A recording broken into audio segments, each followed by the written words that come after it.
obesity is one of the biggest health problems facing Americans, people all over the world. When health experts tell you, just eat better and exercise and you'll be thin, if it was that easy, we wouldn't be having an obesity issue. We are challenged these days with foods that are manufactured with high fructose corn syrup and unnatural fats and additives and things that we don't even understand, from flavorings and dyes and whatnot. And our bodies don't know how to handle those type of things. And so one of the responses is that your body will take that unnatural stuff and pack it away as fat. Dr. Simeon in the 50s described 3 different kinds of fat on people's bodies. The first one he called structural fat, which is the fat that surrounds your organs and would be in the tips of your fingers and the pads of your feet.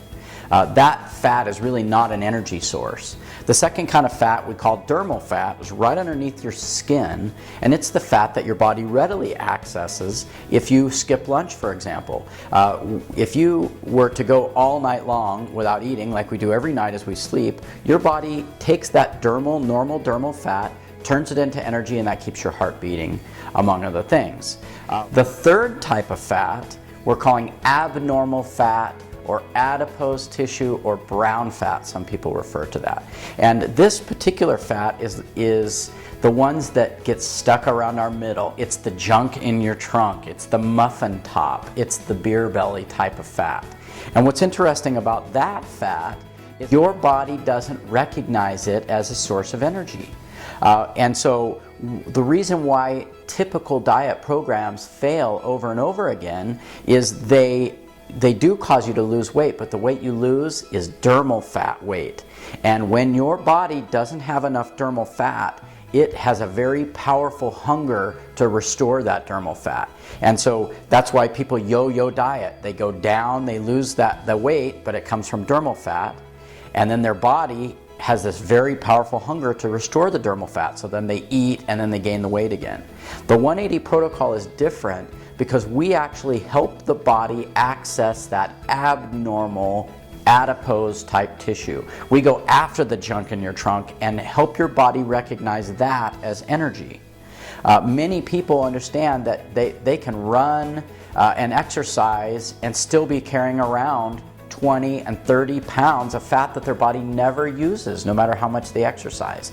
The 180 protocol helps your body go after that fat, use it as energy, and shrink it for good. So don't skip the first step. The first step being take your measurements and get your starting weight. When you're a little overweight, the camera is not your friend, generally speaking, but in this particular case, it is your friend. You have to take before pictures. Weigh yourself every morning of the protocol, and the type of scale matters. Look for a digital scale that measures ideally to the 1/10 of a pound. All right, so one of the key parts of the 180 protocol is how do you actually take the drops? It's very simple. On the actual dropper itself are demarcations for the dose. Simply draw up 0.5 on the dropper, put them underneath your tongue, and hold them there for 2 minutes before you eat.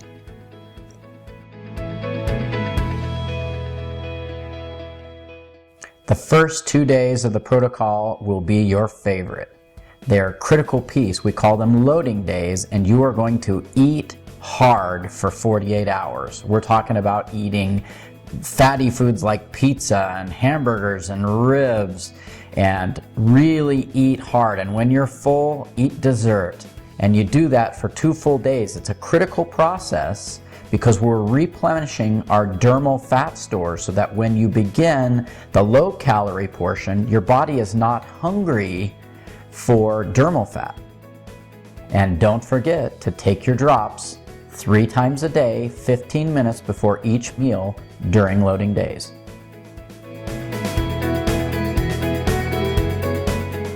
On the 3rd day, you start the very low calorie portion of the protocol. There's a list of foods in the protocol of things that you can eat. We're going to take a journey through a first typical day of eating on the 180 protocol. A typical day starts off with 1 egg and half a slice of toast.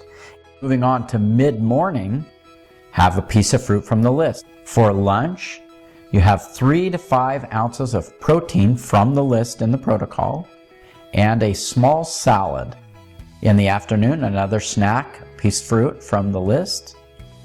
And to finish it off, you have another 3 to 5 ounces of protein with a salad for dinner, adding in an additional cup of vegetables from the list.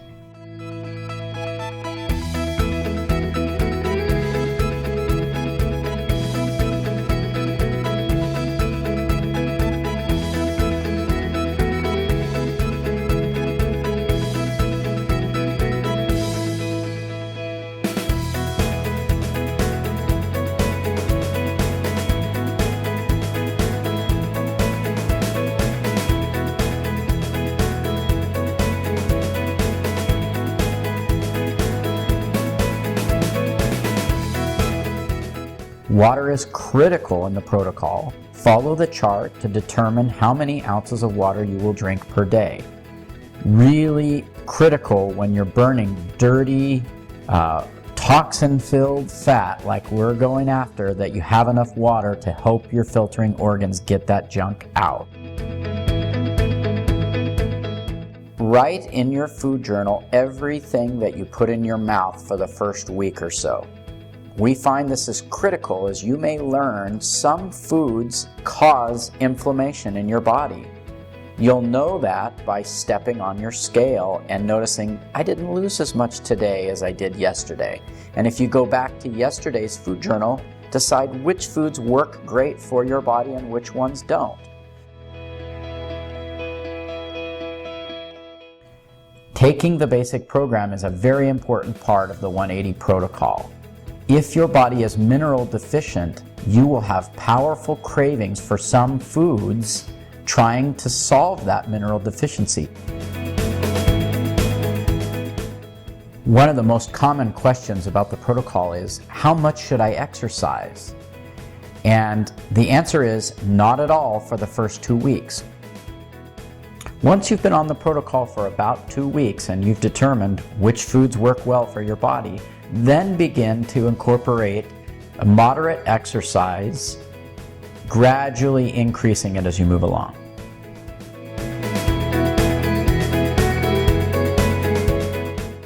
How do you know how long to take the drops? Well, that's up to you. Take the drops until you've reached the weight that you want to be, and then you begin the next phase, which we call the lock-in phase. The lock-in phase is very simple. For 3 days, continue eating the protocol as you have been, but stop taking the drops.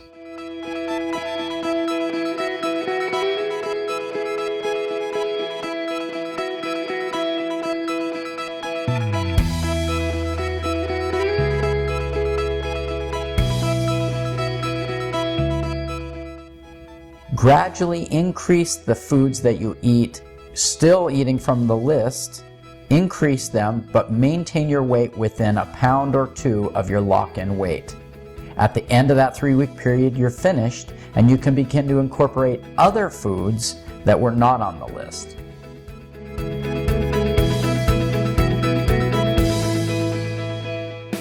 We're not making the case that the foods from the list are the healthiest foods for you to eat the rest of your life. They are simply the foods that, when combined with the 180 drops, are going to help your body most efficiently address that abnormal dirty fat. Once you've finished the lock-in phase and you've begun to introduce other foods, keep in mind there are some foods that you probably should not continue to eat. If you go back to the diet that got you where you were when you started the protocol, things like fast food, overly processed meals, high fructose corn syrup, aspartame, MSG, if you eat foods containing those type of additives, you will find that your body will begin to put the weight back on, and this time next year you'll be back.